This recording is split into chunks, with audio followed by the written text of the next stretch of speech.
Cette forêt boisée de sapins et de feuillus se situe au nord de la commune de Sainte-Maure, d'une superficie d'une centaine d'hectares, dont une parcelle communale de 14 hectares, gérée depuis 2012 par le Conservatoire d'espaces naturels de Champagne-Ardenne. C'était des zones qui n'étaient pas boisées du tout, qui étaient en pelouse sèche, où venaient paître moutons et bovins, qui a été planté de sapins il y a quelques décennies. Maintenant, le conservatoire est intéressé pour revenir à des espaces naturels de l'époque, pour y développer cette flore et cette faune.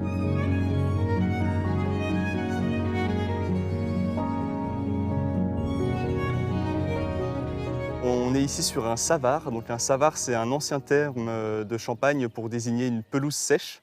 Donc il y a un milieu ouvert avec une végétation basse et pas trop humide. Donc ce qu'on voit derrière nous, hein, majoritairement, avec tout un cortège d'espèces qui va avec, et notamment pas mal d'espèces de plantes qui sont devenues rares parce que ce milieu a beaucoup décliné dans la région. On pense notamment aux orchidées. Donc on a par exemple sur le site l'Ophrys araignée et l'Ophrys mouche, qui sont présentes et qui sont devenues rares en Champagne. Les sites sur lesquels on peut les trouver dans l'Aube sont peu nombreux par rapport à la taille du département. Pour les espèces animales intéressantes, sur le site, on a par exemple le chat forestier, donc le vrai chat sauvage européen, qui est encore présent sur le site.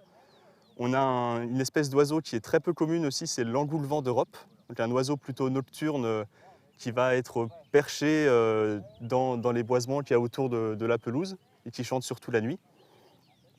Et sinon, on a tout un cortège d'insectes qui sont liés à l'habitat de la pelouse sèche, donc des papillons, des criquets. Donc, par exemple, on a l'épipiguère des vignes, on a le criquet noir ébène.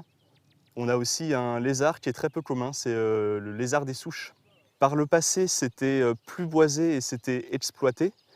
Et depuis que RTE, donc Réseau de transport d'électricité, a fait élargir le périmètre d'entretien sous la ligne, on a eu cette pelouse qui s'est développée et il me semble que c'est le conservatoire qui a repéré le site et qui a ensuite contacté la commune pour faire une convention de gestion entre la commune et le conservatoire. En termes de gestion, alors comme on est sous une ligne électrique, il y a un entretien qui est régulier et obligatoire.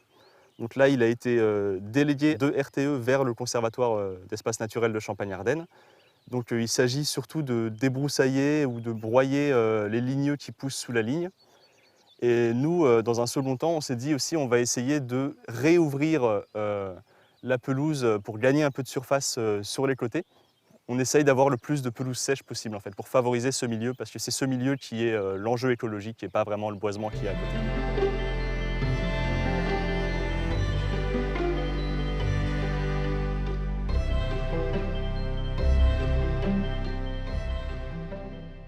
On essaye de préserver au mieux les habitats naturels qui déclinent.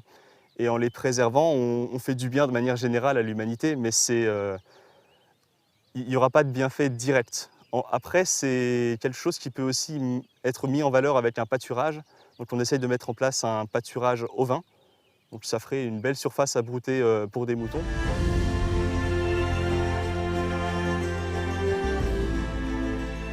Réserve écologique, départ d'une trame verte avec la continuité dans la plaine, vers la plaine, avec des haies déjà en place et des haies à venir. Ce site est accessible à tout le monde.